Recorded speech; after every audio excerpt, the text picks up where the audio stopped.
Okay, well, we're here today with Jonah Sachs, who's the co-founder and CEO of Free Range Studios. He's based in Oakland, California. Welcome, Jonah. Thanks for having me. First of all, thanks for taking some time out of your schedule to be with us today. For those of you who are unaware of Jonah and his company, he's literally helped hundreds of major brands and causes, as you call it, break through the media noise. I think this is a very important topic for us as a social media agency to share with our audience. How do you break through that media noise? And we'll talk about that today. With a lot of truly unforgettable campaigns, and some of your more notable work, Jonah, just about everybody's probably heard of, like the Matrix, and we were even rewatching it last week just to get a kick out of it and entertain everybody here in the office. The story of stuff, and these are videos you guys can look up on YouTube and become a little more familiar with these viral campaigns that him and his agency are kind of the thought processes behind and helped organize and launch. And from what I understand, you've brought a lot of these, you brought attention to over 65 million people online in terms of who you've touched with these videos. That's impressive. Well done. Thank you. Yeah. The reason why we're here today is because Jonah's written and we don't do a lot of book reviews here at One Social Media. So when we do, you know that we mean it when we say it's a good one and one that we'd recommend. And he's the author of the breakthrough book, I think, called Winning the Story Wars. There's a good little picture of it here. Why those who tell and live the best stories will rule the future. I love the claim. So to me, it makes you want to open the book and say, what's this all about? And we'll talk a little bit more about what your company does towards the end of this, but I'd like to get into just a couple of questions and that will take pieces of the book. And my hope is that in sharing this, people will be not just enticed to want to pick up your book because we're talking about the book, but because they'll understand how it truly can help them elevate their brand storytelling, or maybe even just introduce to them the storytelling concepts that you have in your book that people are just ignoring and not being heard through all the digital noise out there and trying to compete with everybody else doing the same thing, and it's not working. So early on, you make a very powerful statement. I got some notes here that I think sets the stage for the rest of the book. You said this.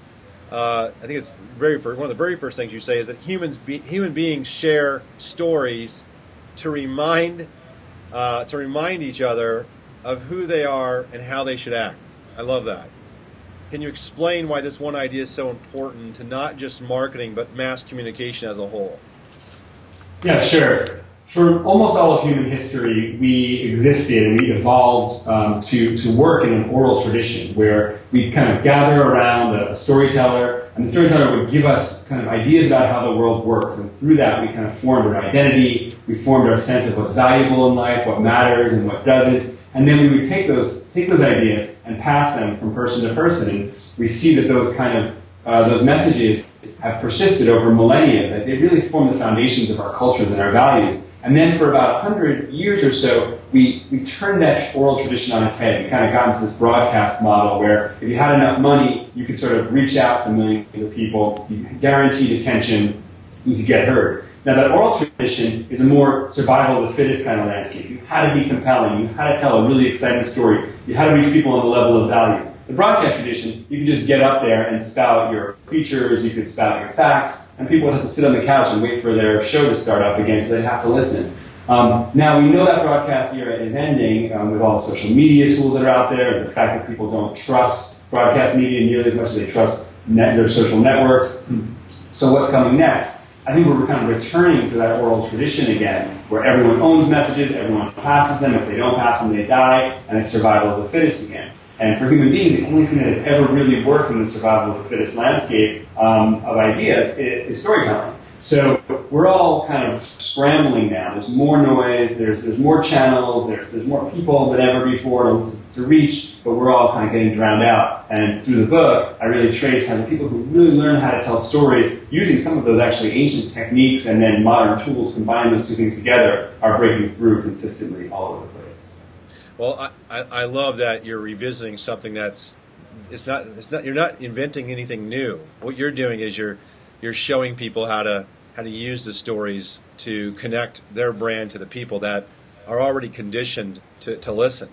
And it's become such a part. I wrote here, the book revisits storytelling, the impact that it has on us, and how brands can embrace storytelling for their business and connect with customers. So it's not like you're introducing something new, you're just showing people new ways of how to use it. And that's where the skill sets come in, and the practical tactics that your book kind of walks people through. Well, let's move on. So the next question I have, I appreciate that, is you quote Brad Jakeman. You say the irony, where he says the irony is that while there have never been more ways to reach your customers, it's never been harder to connect with customers. Why do you think it's so hard for people now to actually make that real connection?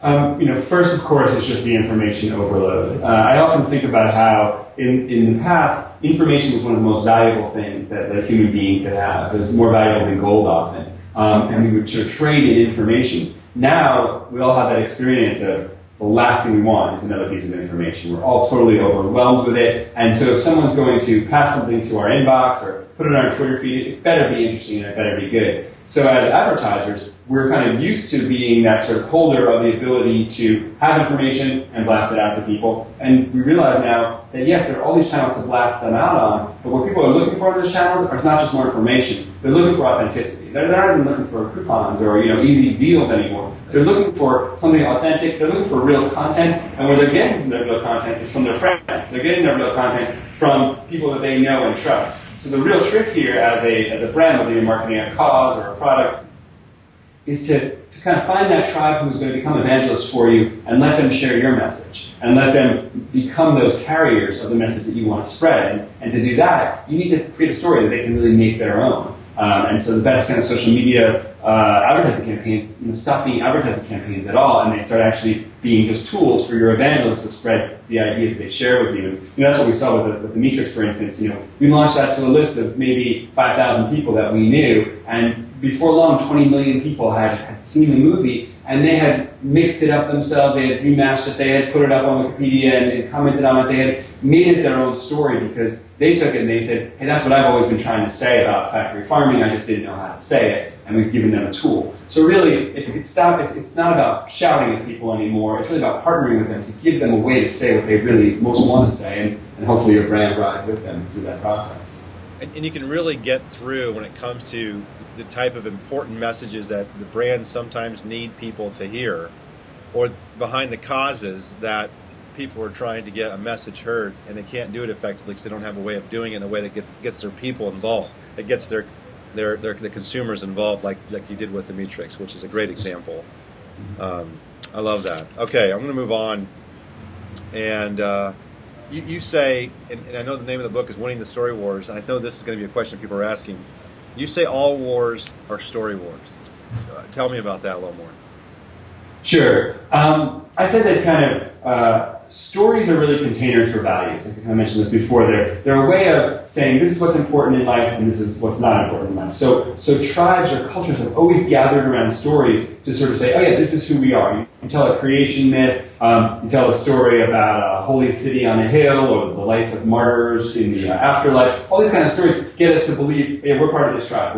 We define a sense of us, right? So without a sense of us, there's no them. And without an us and them, there's really no conflict. And so really a war really is about stories in a lot of ways. Literal wars are about stories that drive people to kind of overcome that taboo against killing and death and actually fight each other over meaning and who they are and sense of identity. So I use the kind of war analogy in this book to say, look, human beings have always changed their behavior and their actions around stories, even to this incredibly high level of fighting literal wars. I'm not encouraging anyone to go out and fight a war over a brand in this book, of course, but what I'm saying is that we're really having, like we always have, we have competing meaning stories, competing stories about how we form our identity, what's important in the world and what's not, and those stories are fighting against each other in the marketplace now.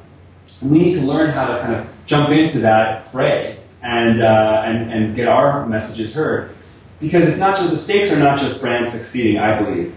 Right now, marketers have become like the primary storytellers of our age. The only universal stories that we all share. We used to all gather around religious stories or political stories, and now we all gather around these brand stories that we all know, and they're the only universal stories we have. If those stories are told in a way that frighten us, depress us, cajole us into being just kind of zombie consumers, we're not going to have a very good society. But if they empower us, as the great stories of all time have, to sort of see our own heroic potential and reach for our higher values and have a nice relationship with the brand in the process, that's what I call empowerment marketing, and that's what can both heal this media din where no one can break through, and also potentially start to heal society by telling less depressing stories in our marketplace. I love it. Great answer. In the book, you talk about the 5 deadly sins, which I love because I could identify with it in our own work and trying to help our clients overcome some of these sins. Sometimes we're not successful. For instance, we deal with maybe a speaker-author client who's got a pretty big ego, and so they feel like, hey, if it's just me and it's my book coming out, the world should just it should just rain buyers of my book, and why aren't they just flooding to my page? Why aren't they just, flocking because they heard I was getting a new book?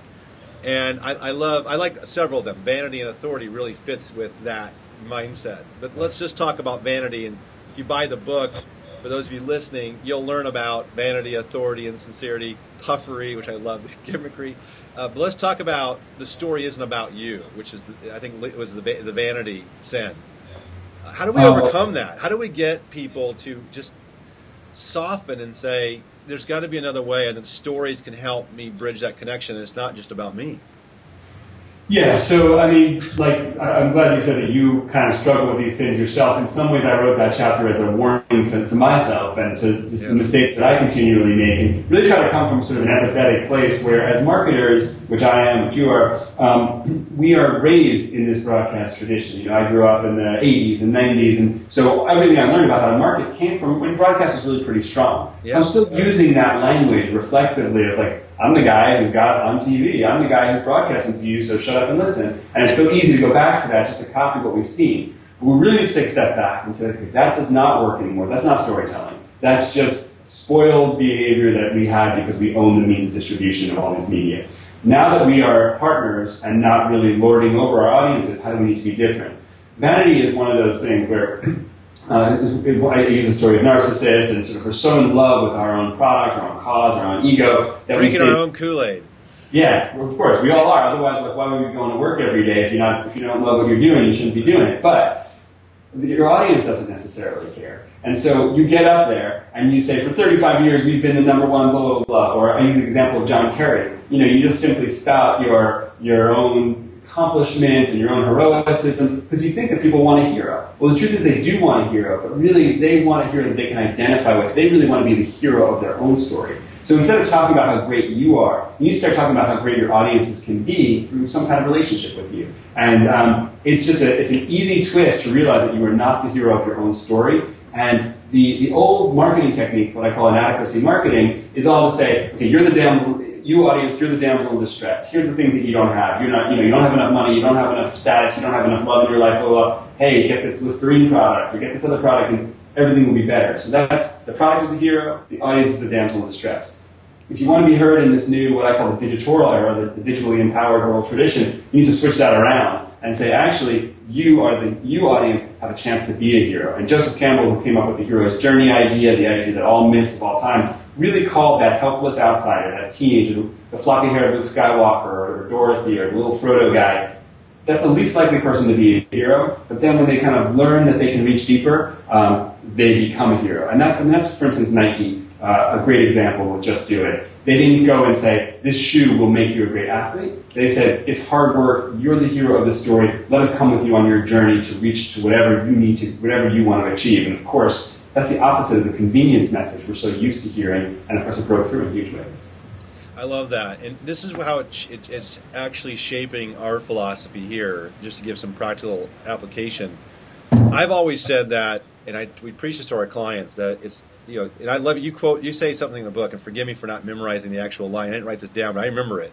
You said, just because you're an expert, it doesn't matter. They don't care that you're an expert, right? Mm-hmm. So it isn't about what you can do for them, like you said, but I think you take it to the step further. I've been saying all along, what value can you bring to the marketplace? When someone lands on your LinkedIn profile, how can you be valuable to them? Not what's your resume.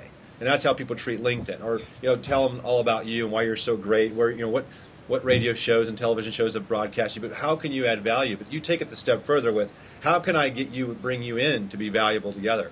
and inside of the story. So you actually, this is how you've helped me. And so I'm not trying to make this show about me, but how you've helped our own agency and how we think about helping our clients, which I think is important for those people listening, going, how do we connect with people using some of the principles in this book? I'll get a couple more questions real quick. You touched on the myths a little bit, and I know Joseph Campbell's book. I actually had read that book prior, The Power of Myth. Great book. Yeah. Kind of one of those underground books of marketers who I wish more people would read it. But I think that you touch on the type of things from that book to glean the meat out of it. Explain what you mean, though. You talk about. Well, let me go back to because you brought it up too. I love when you talk about myths being important in storytelling. You also talk about the art of empowerment. You call it empowerment marketing. But you actually share tactics in the book, which I think is a differentiator for your book, is that you're not just spouting your belief and your philosophy on storytelling. You're saying, okay, now I'm going to walk you through some tactics and how to structure your story. Although I think it's still difficult, I think that puts your book in the leagues of not just educational, but also how to actually execute on the principles, which is great. Can you share just maybe one or two of those tactics? Don't sorry, give it all away, because I want people to read the book. Cutting out. Okay, so I don't want you to read all. I don't want you to talk about all the tactics in there, but a couple of your favorite tactics for the art of empowerment marketing. Joe, I'm sorry, your audio is going in and out. Can you try that one more time? That's bad. Okay. In the book, when you talk about the art of empowerment marketing, you give a couple of tactics. Oh, sure. Maybe share one or two tactics.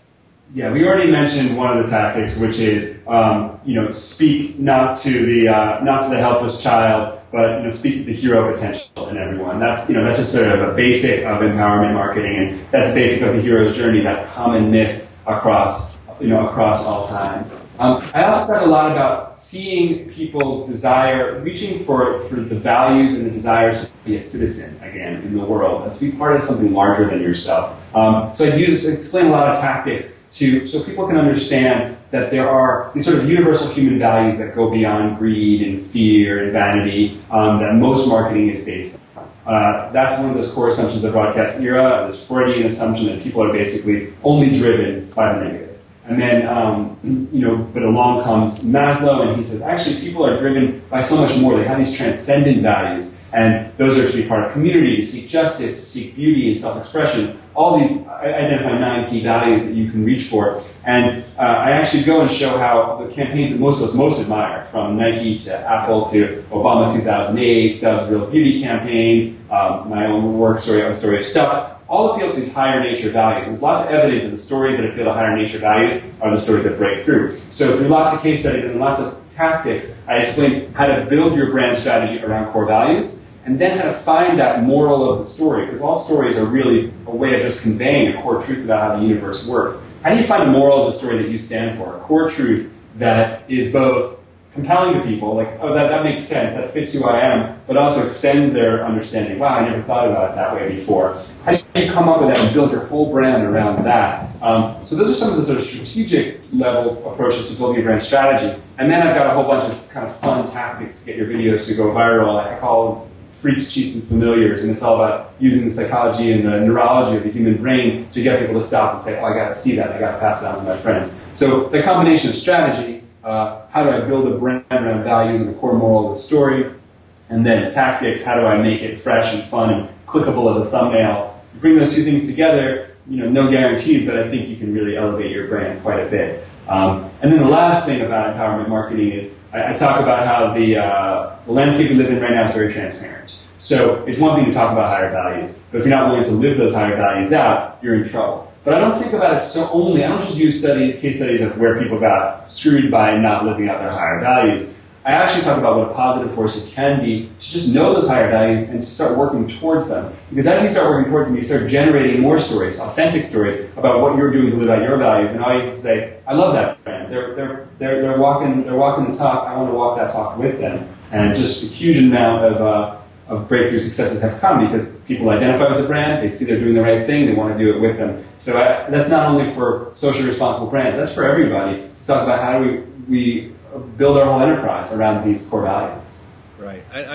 I think that's the big message in this book, is building stories around the shared values, and making not just what's on your wall for values, but actually making that part of your culture that people want to get involved with and connect to. So that's what you do a fantastic job. And I don't think this book is about, hey, if you're a business or you're a brand or you're a person or you're an entrepreneur who wants to figure out how do you build your story around shared values. I think it becomes a necessity in today's world. Like you said, it's where we're gravitating to it, and you're giving people the door to walk through to learn how to do it. And I think that's critical. I'm not going to take much more of your time. I just want to say that if you had to summarize who this book was really for, who would you say should be picking up this book?